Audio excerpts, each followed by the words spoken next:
আজকে তোমরা যারা এসএসসি পরীক্ষায় পাশ করেছো, তোমাদের যদি স্বপ্ন থাকে বাংলাদেশ সেনাবাহিনীর সৈনিক হওয়ার, তাহলে তোমাদের জন্য এটি একটি বড় সুযোগ। তোমরা যারা আজকে এসএসসি পরীক্ষায় পাশ করেছো, তোমাদের যদি শুধুমাত্র জিপিএ থাকে 2.50 অথবা জিপিএ থাকে ন্যূনতম 3.00, তাহলে তোমরা বাংলাদেশ সেনাবাহিনীর সৈনিক পদে অ্যাপ্লিকেশন করতে পারবা। আর সব কিছু ঠিকঠাক থাকলে তোমাদের চাকরি হয়ে যাবে। বাংলাদেশ সেনাবাহিনীর সৈনিক হওয়াটা খুব সহজ। তোমরা যেই সমস্ত ছেলে এবং মেয়ে এসএসসি পরীক্ষায় পাশ করেছো সারা বাংলাদেশের সকল জেলা থেকে, তোমরা চাইলেই বাংলাদেশ সেনাবাহিনীতে অ্যাপ্লিকেশন করতে পারবা।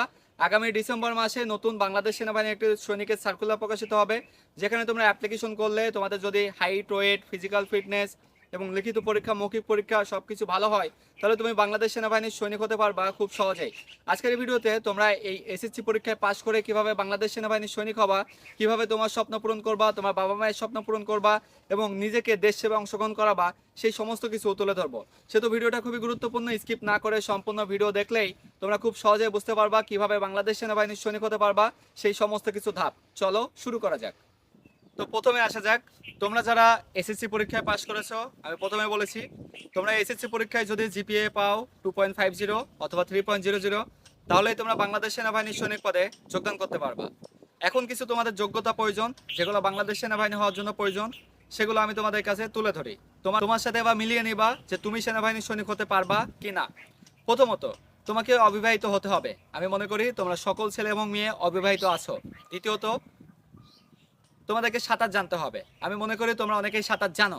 যদি না জানো তাহলে এই সময়ের ভিতরে শিখে নিতে হবে। তৃতীয়ত, তোমার বিরুদ্ধে কোনো মামলা থাকা যাবে না, কোনো কারণে চাকরি হতে বহিষ্কার করা হয়েছে এরকম কোনো ইনভয়েস থাকা যাবে না। আমি মনে করি এগুলো তোমার ভিতরে কোনো কিছুই নাই। এখন আসা যাক কিছু মেজারমেন্ট, মাপ। তোমার হচ্ছে ছেলে হলে উচ্চতা প্রয়োজন 5 ফুট 5 ইঞ্চি এবং মেয়েদের জন্য প্রয়োজন 5 ফুট 1 ইঞ্চি। যদি তোমাদের উচ্চতা একটু কম থাকে, এই সময়ের ভিতরে উচ্চতা বাড়ায় নিতে হবে। অনেকে আছে যাদের উচ্চতা 1 ইঞ্চি 2 ইঞ্চি কম।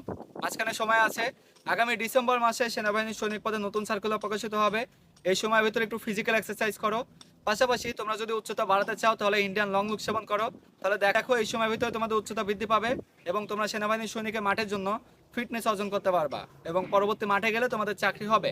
সো তোমরা যারা উচ্চতা বৃদ্ধি করতে চাও তারা ফিজিক্যাল এক্সারসাইজ করো, পাশাপাশি লং লুক স্টিক সংগ্রহ করতে চাইলে ভিজিট করো প্রতিসেবার অফিসিয়াল ফেসবুক পেজে অথবা স্ক্রিনে দেওয়া নাম্বার হোয়াটসঅ্যাপে যোগাযোগ করে। এছাড়া চাইলে গুগল প্লে স্টোর থেকে প্রতিসেবা অ্যাপস ইনস্টল করেও খুব সহজে উচ্চতা বৃদ্ধির লং লুক স্টিক সংগ্রহ করা যাবে। এবার আসা যাক, উচ্চতা গেল। তোমার উচ্চতা অনুসারে ওজন ঠিকঠাক থাকতে হবে। অতিরিক্ত ওজন হওয়া যাবে না, আবার ওজন অতিরিক্ত কমও হওয়া যাবে না। একটা লিগ্যাল মেজারমেন্টে থাকলেই তোমরা ওজনে টিকে যাবা। এরপর আমাদের দেখবে বুকের মাপ। বুকের মাপের ক্ষেত্রে মেয়েদের জন্য স্বাভাবিক অবস্থায় 28 ইঞ্চি, বুক ফুলানো অবস্থায় সেটা হবে 30 ইঞ্চি এবং ছেলেদের জন্য যেটা স্বাভাবিক অবস্থায় 30 ইঞ্চি, বুক ফুলানো অবস্থায় 32 ইঞ্চি হতে হবে। এরপরে তোমার হচ্ছে যদি তুমি এই তিনটা ধাপের টিকে যাও, তোমার উচ্চতা, বুকের মাপ এবং ওজন, তোমার প্রাথমিকভাবে মেডিকেল পরীক্ষা বা যাচাই বাছাই হবে ফিটনেসের জন্য।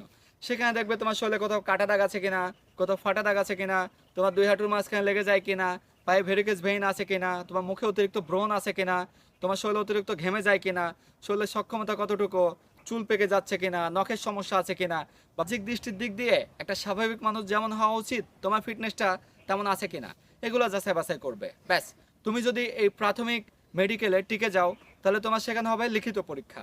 লিখিত পরীক্ষা হবে বাংলা, ইংরেজি, গণিত, সাধারণ জ্ঞানের উপরে। সেখানে একটা ভালো মার্কিং তুলতে হবে, তাহলে সেখানেও পাশ করবা। এরপরে হবে মৌখিক পরীক্ষা। মৌখিক পরীক্ষার জন্য তোমার আত্মবিশ্বাসই যথেষ্ট এবং কিছু জ্ঞান থাকতে হবে। সেখানে যদি তুমি ভালো কিছু করতে পারো তাহলে তুমি সেখানেও পাশ করবা। এরপরে হবে তোমাদের ফিজিক্যাল ফিটনেস।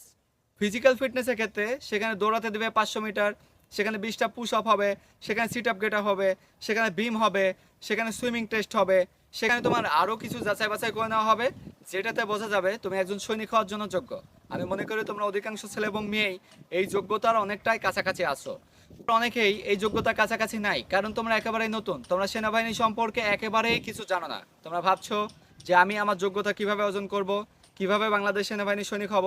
আর তোমাদের কাছে মাঝখানে সময় আছে আর মাত্র 3 মাস। এই 3 মাসের ভিতরেই একটা সঠিক প্রস্তুতি নিয়ে তোমরা যারা এসএসসি পরীক্ষা পাশ করেছো আজকে, তোমরা যদি সৈনিকের মাঠে যাও তোমাদের চাকরি হবেই হবে। তোমার স্বপ্ন পূরণ করার জন্য সেই স্বপ্ন পূরণের সহায়ক হবে আমাদের অরিয়ান ডিফেন্স একাডেমি। এই একাডেমিতেই তোমরা যেই সমস্ত ছেলে এবং মেয়ে এসএসসি পাশ করেছো আজকে, তোমাদেরকে সঠিক প্রস্তুতি সম্পন্ন করানো হবে। বিশেষ করে তোমার ফিজিক্যাল ফিটনেস, তোমার লিখিত পরীক্ষা, তোমার মৌখিক পরীক্ষা, তোমার মেডিকেল ফিটনেস, তোমার সুইমিং টেস্ট এবং আনুষঙ্গিক সকল কিছু। যেই যেই সমস্যা তোমার ভিতরে আছে সেই সমস্যাগুলো সমাধান করা হবে এবং সৈনিক হওয়ার জন্য যেই যেই যোগ্যতা গুণাবলী অর্জন করা উচিত সেগুলো তোমাকে অর্জন করানো হবে। সেহেতু একটা কমপ্লিট প্যাকেজ দিতে পারবে শুধুমাত্র তোমাদেরকে অরিয়ান ডিফেন্স একাডেমি। এখনই যারা এসএসসি পরীক্ষায় পাশ করেছো, সঠিক প্রস্তুতি নিতে চাও এবং সেনাবাহিনীর সৈনিক হতে চাও, গর্বিত ইউনিফর্মটি গায়ে জড়াতে চাও, এখনই ফ্যামিলির সাথে কথা বলো এবং অরিয়ান ডিফেন্স একাডেমিতে যোগদান করো। আমাদের পরবর্তী ব্যাচ শুরু হবে আগস্ট মাসের 15 তারিখ থেকে। তোমরা যারা স্পেশালি আজকে এসএসসি পরীক্ষায় পাশ করেছো তাদের সীমিত সংখ্যক সিট ফাঁকা আছে, সেই সিটে তোমাদের ভর্তি চলছে। আর দেরি না করে তোমরা এখানে ভর্তি হয়ে যাও। এখান থেকে তোমাদের প্রস্তুতি সম্পন্ন করানো হবে, এখান থেকে সেনাবাহিনীতে যোগদান করার জন্য সকল কিছু করা হবে। অরিয়ান ডিফেন্স একাডেমিতে তোমাদের থাকা খাওয়ার সমস্ত কিছু ব্যবস্থা রয়েছে। Location Dhaka Mirpur 1 number, foot over bridge সংলগ্ন। আর তোমাদের এখানে খরচ কেমন হবে সেটাও একটু ধারণা দিয়ে দিই। এখানে রেজিস্ট্রেশন ফি 1000 টাকা, কোর্স ফি 11,000 টাকা এবং তোমাদের থাকা খাওয়া 8,000 টাকা খরচ হবে। অর্থাৎ মাত্র সর্বমোট 20,000 টাকা খরচ করলেই তুমি সেনাবাহিনীর সৈনিক হওয়ার জন্য কমপ্লিট ফুল একটা প্যাকেজের প্রস্তুতি নিতে পারছো। সো তোমরা যারা সেনাবাহিনীর সৈনিক হতে চাচ্ছ, আজকে এসএসসি পরীক্ষা পাশ করেছো, তোমাদের জন্য শুভকামনা। এখন তোমাদের একটা সঠিক সিদ্ধান্তই তোমাদের স্বপ্ন পূরণ করতে পারে। তোমরা যারা সেনাবাহিনীর সৈনিক হতে চাচ্ছ এখনই ফ্যামিলির সাথে কথা বলো যে আমরা বাংলাদেশ সেনাবাহিনীর সৈনিক হওয়ার জন্য প্রস্তুতি নেব। আম্মু বা আব্বু আমি সেনাবাহিনীর সৈনিক হব। শুধু তোমরা দেরি না করে অতি দ্রুত একাডেমিতে ভর্তি হয়ে যাও। তোমরা একেবারে নতুন, কিছুই জানো না সেনাবাহিনীর সৈনিক হওয়ার জন্য। তোমাদের সব কিছু সম্পর্কে ধারণা দেওয়া হবে, সেনাবাহিনী সম্পর্কে তোমাদেরকে এক্সপার্ট করা হবে, সেনাবাহিনীর মাঠে কি হবে, সেখানে গিয়ে তোমাদের কি করণীয়, তোমাদের কোন যোগ্যতা আছে কোন যোগ্যতা নাই, সব কিছু যাচাই বাছাই করা হবে, যাতে করে তোমার স্বপ্ন পূরণ হবেই হবে। একটা সঠিক সিদ্ধান্তই তোমার স্বপ্ন পূরণ করতে পারবে। আর না করে যারা একাডেমিতে ভর্তি হতে চাও অতি সত্বর স্ক্রিনে দেওয়া নাম্বারে যোগাযোগ করে তোমার ভর্তি হয়ে যাও। বাকি সকল কিছু একাডেমির উপর ছেড়ে দাও। তোমাকে সঠিক পথ দেখাবো যেন তোমার স্বপ্ন পূরণ হয়, তোমার বাবা মায়ের স্বপ্ন পূরণ হয়। তোমাদের যদি আরও সৈনিক হওয়া সম্পর্কে কোনো প্রশ্ন পরামর্শ মতামত থাকে অবশ্যই কমেন্টস করে জানাও, আমি যথাযথ রিপ্লাই দেওয়ার চেষ্টা করব। আল্লাহ হাফেজ।